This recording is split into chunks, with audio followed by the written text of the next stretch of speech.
Rahayu, rahayu, rahayu. Jadi saat ini kita menyaksikan sebuah fenomena yang sangat-sangat luar biasa sekali, penuh dengan kemistisan, misteri, dan legenda di tengah-tengah masyarakat. Pohon yang mengering tanpa roboh ini diduga usia ratusan tahun, dikenal dengan pohon ungu atau pohon bunga yang berbunga ungu. Dan pohon yang masih hidup di sebelahnya ya, pohon raksasa tersebut, ini juga pohon wungu, tapi saat ini memang belum berbunga. Biasanya musim pancaroba berbunga. Jika pohon wungu ini berbunga lebat, biasanya para peziarah atau orang-orang lelono atau masyarakat kebanyakan datang ke sini. Namun ketika bunga ini tidak berbunga, biasanya kondisinya memang sepi untuk saat ini. Jadi berbagai macam fenomena mistis itu identik dengan kehidupan masyarakat Nusantara. Salah satu kehidupan mistis adalah pesugihan ya, termasuk kemudian kondisi religi-religi yang ada kaitannya dengan kemudian pemujaan roh-roh pohon atau roh-roh alam. Nah, di sini diduga memang ini dari segi tekstur ya, ini mungkin saudara-saudara kita umat Hindu ya melaksanakan mabanten ya, ada sesaji-sesaji kecil, ini dikenal dengan mabanten. Jadi karena memang identik juga pada masa peradaban kuno gitu ya, hal-hal seperti ini masih dilakukan oleh saudara-saudara kita yang lain. Berbagai macam fenomena masa lalu memang saat ini seakan ada sign yang terputus ya, ada teleportasi, memindahkan atau benda menembus ruang dan waktu. Ada telekinesis pada masa itu, yaitu memindahkan benda tanpa menyentuh. Nah, ini adalah telekinesis. Ada clairvoyant, yaitu melihat menembus ruang seperti kaca benggala itu ya. Nah, itu ada kemudian telepati, yaitu komunikasi pikiran tanpa mengucapkan, tanpa ngomong, bisa komunikasi. Ini telepati. Ada kemudian hipnotis, mempengaruhi pikiran. Ada juga levitasi, terbang melayang ya. Ini merupakan fenomena-fenomena yang diduga pada masa lalu. Ini merupakan fakta dan realita. Namun untuk mempelajarinya, ini membutuhkan sesuatu orang yang berbakat. Begitu juga ilmu sihir ya, pernah menyasar kimiawan, kedokteran, fisikawan, bahkan penemuan listrik magnet pernah diidentifikasi sebagai sihir. Tetapi kemudian saat ini kita harus rendah hati ya menghadapi berbagai macam fenomena mistis, misteri dan legenda yang ada di tengah-tengah masyarakat. Termasuk salah satu fenomena mistis yang ada di tengah-tengah masyarakat kita adalah jejak-jejak pesugihan. Mari kita coba memasuki punden yang sangat keramat ini, dan di sini ada batu lumpang ya, yang di sini kelihatan ini peninggalan kuno, kemungkinan ada dua ya. Batu lumpang ini adalah pada masa kuno digunakan untuk menumbuk biji-bijian, kemudian rempah-rempah, dedaunan, umbi-umbian dilakukan oleh para wanita-wanita Jawa. Sehingga wanita-wanita Jawa itu memiliki sumsum yang sangat kuat. Ada dua ya.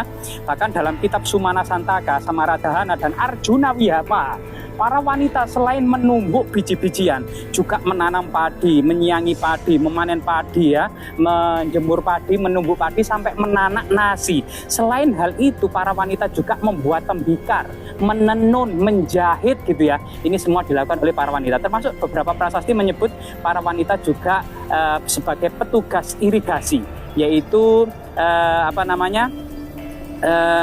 air kebih ya, yaitu Mangilala air kebih. Nah, ini juga merupakan semacam petugas wanita. Bahkan para wanita pada masa dunia kuno, pada masa kerajaan-kerajaan kuno juga turut andil dalam bidang politik dan kenegaraan. Misalnya Suhita, Pramudiawardhani, Tribuana Tunggadewi, atau Ratu Sima. Mereka adalah ratu ya, termasuk ratu-ratu daerah atau ratu-ratu pusat. Artinya peranan wanita pada masa masyarakat kehidupan kuno ternyata hampir-hampir setara dengan kaum laki-laki. Coba kita menengok ya, masuk ke dalam punden ini. Apakah ada sesuatu yang mistis, misteri, atau sesuatu yang berhubungan dengan dalam tanda petik sihir ya? Coba kita lihat. Rahayu, rahayu, rahayu, rahayu. Mbak, permisi Mbak. Punipun sowan.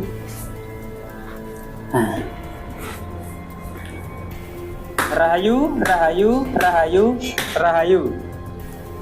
Jadi di sini masih banyak persajian bunga-bunga Mabanten. Dari segi struktur dan tekstur dari persajian-persajian ini diduga memang sebagian dari saudara-saudara kita yang beragama Hindu. Termasuk kemudian di atas ini sebenarnya arca Ganesha ya. Kemungkinan arca kuno atau baru kita kurang tahu, namun dari segi penampakan, fisik, karakter, ikonografi ini merupakan arca Ganesha. Dalam filosofinya, Ganesha merupakan putra Parwati dan Dewa Siwa. Pada suatu ketika kemudian terpotong kepalanya, kemudian diganti dengan kepala gajah, sehingga kemudian Ganesha ini adalah putra Parwati dan Dewa Siwa. Selain itu juga Ganesha pada masa kerajaan Kadiri ini sebagai simbol para raja Kadiri, selain simbol pengetahuan ya, karena belalai gajah ini menghisap salam tengkorak yang dibawa oleh tangan kirinya. Termasuk kemudian Ganesha dipercaya pada masa kuno adalah menolak bala atau menolak aura-aura negatif, termasuk berbagai macam bencana yang akan terjadi ya. Bahkan di sini sebagian masyarakat, beberapa artikel yang kita baca di lokasi ini pernah juga diakses dari saudara-saudara kita ya. Nah, itu teman-teman PSK itu sering dan banyak berdatangan ke sini untuk kemudian mereka percaya bahwasanya dengan kesini itu kemudian semakin laris dagangannya ya. Nah ini juga sesuatu yang kita anggap ganjil ya, atau sebuah fenomena ya, yang fenomena sosial yang ada di tengah-tengah masyarakat kita. Namun memang sebagian umat Hindu kesini memang sesuai dengan agamanya, dan sebagian yang Muslim kesini memang dengan harapan salah satunya tanda petik adalah pesugihan dengan cara yang tentu instan ya. Bahkan sebagian masyarakat yang memang identik dengan kondisi mistis ya, di tengah-tengah masyarakat ini cenderung kemudian ingin mencari sesuatu yang instan. Tapi bagaimanapun juga kemudian hal tersebut juga kita gunakan pendekatan secara multidimensi untuk melihat aura-aura yang ada di lokasi ini. Termasuk ada beberapa tinggalan kuno, lumbang batu, kemungkinan juga ada balok-balok batu candi, dan sebagian besar sudah tersemen. Bahkan di aliran mata air Wungu, sumber Wungu ini juga dengan adanya seperti ini sangat terawat, bersih, tempat kemudian kongko-kongko nongkrong maupun bercengkrama ini bisa ya. Dan memang suasananya cukup magis di sini, dan sampai saat ini kelihatannya ini sebagai situs religi atau digunakan saudara-saudara kita sebagai situs magis dan religi. Namun memang sebagian masyarakat memaknai sebagai pesugihan tanpa tunggal. Bahkan di samping arca Ganesha itu ada sesuatu yang sangat misterius ya. Kemungkinan sebuah pusaka ya. Jadi rahayu, Mbah, rahayu. Nah, rahayu lah di sini. Di sini ditutup kain lurik ya, seperti kain Jogja. Maka malah dipegang ini seperti golok ya, golok pembunuh naga. Kemungkinan juga ini adalah pusaka Arya Kamandanu yang menancap di tengah punden keramat ya, bisa jadi. Dan berbagai macam persajian ini ternyata memang masih lestari ya hingga saat ini. Persajian sendiri memang sebuah tradisi sejak masa prasejarah, bahkan sebelum munculnya agama Hindu Buddha di Nusantara. Ini masyarakat Nusantara sudah melakukan persajian dengan harapan panen melimpah, dengan harapan tanamannya bisa subur, dengan harapan keluarganya tidak terkena wabah dan lain sebagainya. Ini merupakan salah satu kondisi-kondisi sosial dan sebuah fakta yang tidak bisa dipungkiri ya. Artinya lokasi ini masih terawat, baik dari segi pohon-pohonnya terawat, sungainya terawat, lingkungannya terawat, maupun juga masih digunakan sebagai situs religi. Jika kita keliling ke lokasi yang lain ya, jika kita coba, ada beberapa pohon yang sangat aneh misalnya. Nah ini, jadi kondisi sungainya ini berjurang-jurang dan mata airnya itu cukup banyak dan rindang gitu ya. Jika kita melihat lokasi lingkungan dari punden ini ya, nah ini di bawah di sini, nah di sini, nah jadi sumbernya itu seperti ini. Ada beberapa goresan-goresan di arah sana, kemungkinan juga petirtaan kuno ya, yang sebagian besar mungkin sudah tergerus oleh aliran sungai.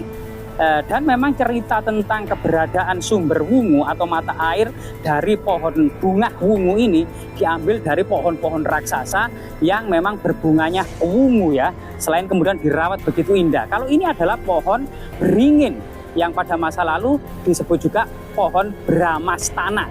Biasanya pohon beringin ini yang saat ini terlihat agak seram, bahkan generasi now saat ini menganggap pohon beringin itu identik dengan sesuatu yang menyeramkan gitu ya.